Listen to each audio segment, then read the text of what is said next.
Shalom, bien-aimés dans le Seigneur, nous sommes dans la joie de nous retrouver au pied du grand roi pour notre méditation quotidienne. Nous sommes le jeudi 25 janvier 2024 et nous vous saluons au nom de notre Seigneur et Sauveur Jésus-Christ. Pour notre méditation de ce jour, nous allons lire un texte dans la première lettre de Jean.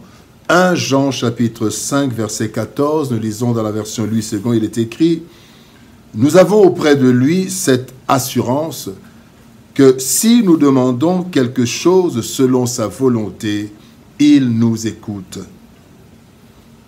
Bible du sommet, on nous dit « Et voici quelle assurance nous avons devant Dieu.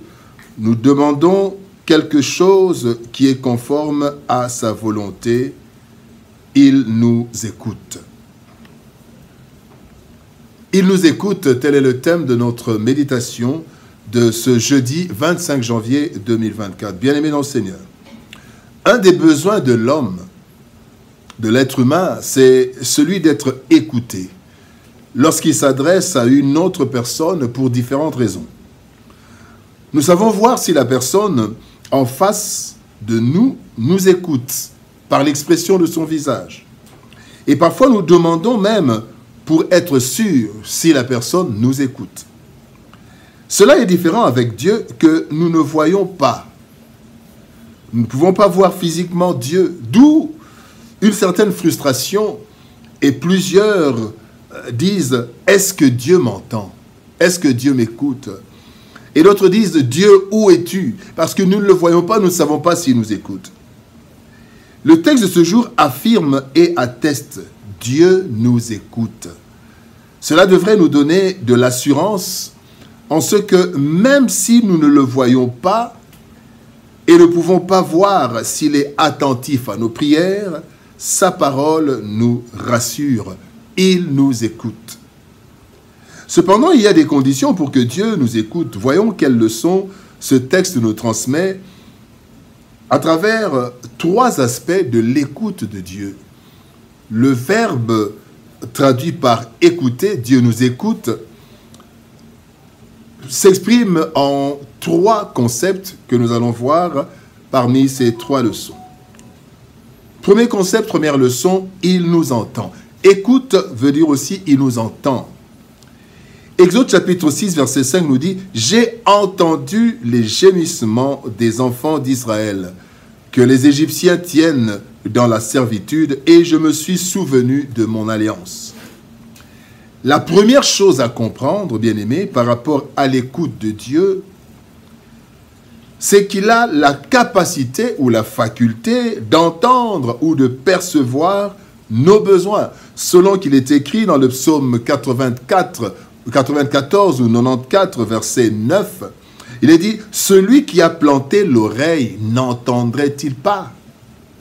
Dieu entend tout. Dieu entend nos murmures. Il entend nos chuchotements. Il entend nos plaintes. Il entend nos pleurs. Il entend les cris de nos cœurs. Il entend même nos gémissements. Il dit, j'ai entendu les gémissements que lui font pousser les Égyptiens. Si nous avons, bien aimé, dans le domaine de la technologie, nous avons des micros ultra sensibles. Des micros qui écoutent, qui entendent ou qui analysent, qui perçoivent tous les sons, même les sons que l'oreille ne peut pas écouter. Alors, si nous avons des micros ultra sensibles, Dieu est de loin plus sensible que le micro le plus ultra sensible. Il est plus sensible à tout ce qui vient des humains, plus particulièrement ce qui vient de ses enfants. Bien-aimés, Dieu nous écoute. La deuxième compréhension du mot « écouter », c'est « il considère ». Le mot grec qui est traduit par « écouter » veut dire aussi « écouter » veut dire aussi « il considérer ». Il nous considère. Ésaïe chapitre 43, verset 4 nous dit « Parce que tu as du prix à mes yeux, parce que tu es honoré et que je t'aime, je donne des hommes à ta place et des peuples pour ta vie. » Le Seigneur ne prend rien à la légère.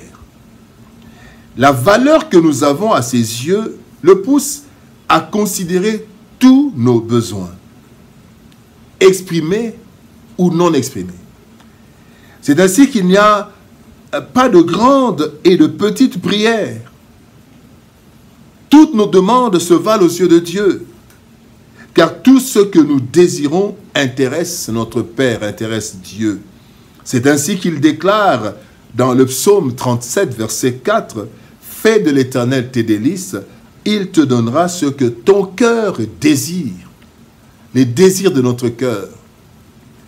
Nous ne devons donc pas croire que certaines demandes ne peuvent pas être adressées à Dieu, car le Seigneur dit dans sa parole, « Ne vous inquiétez de rien, mais en toutes choses, faites connaître vos besoins à Dieu. » Philippiens chapitre 4, verset 6.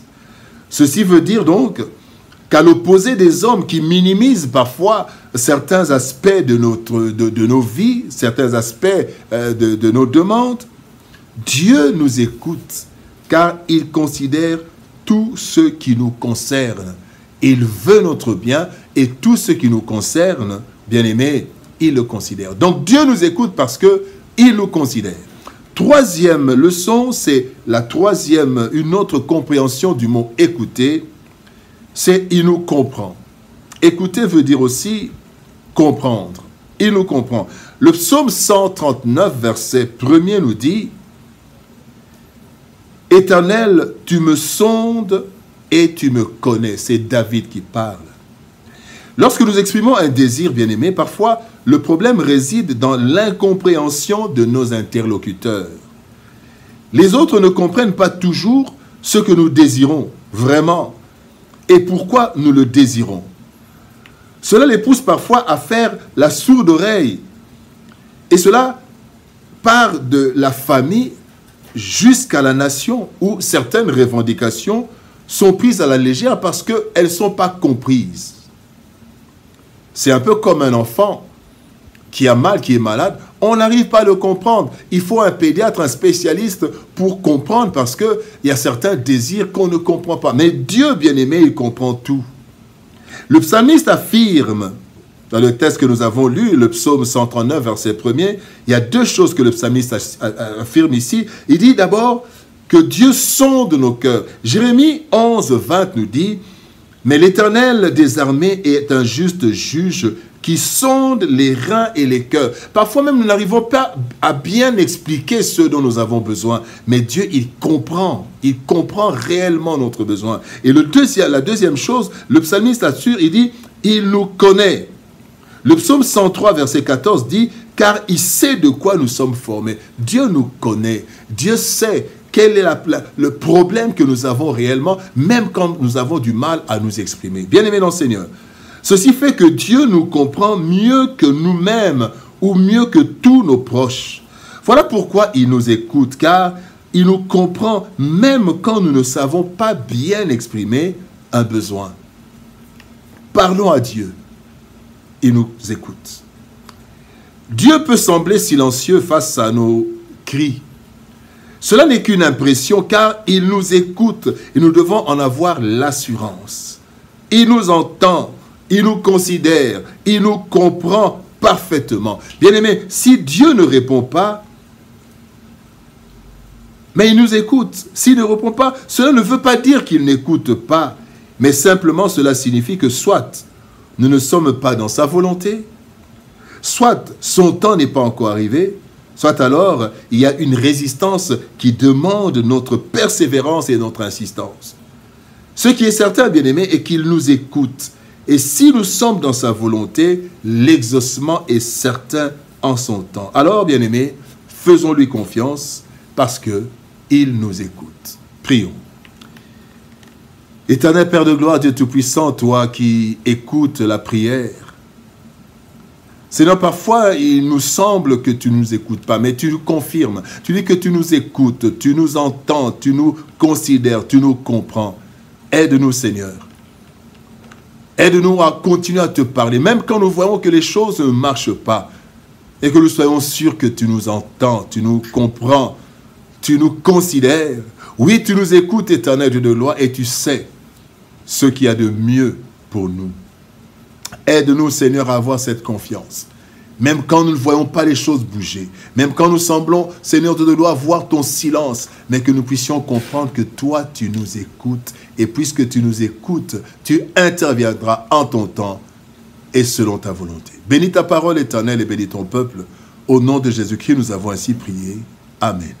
Bien-aimés dans le Seigneur, c'est une joie de partager au pied du grand roi la parole du Seigneur.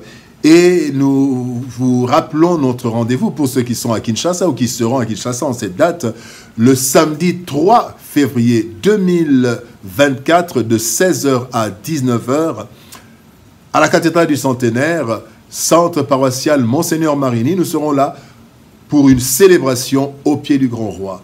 Il y aura l'adoration, il y aura l'écoute de la parole, la méditation, mais aussi des témoignages par rapport aux méditations que nous écoutons. Et nous allons aussi donner des suggestions afin d'améliorer ce programme au pied du grand roi.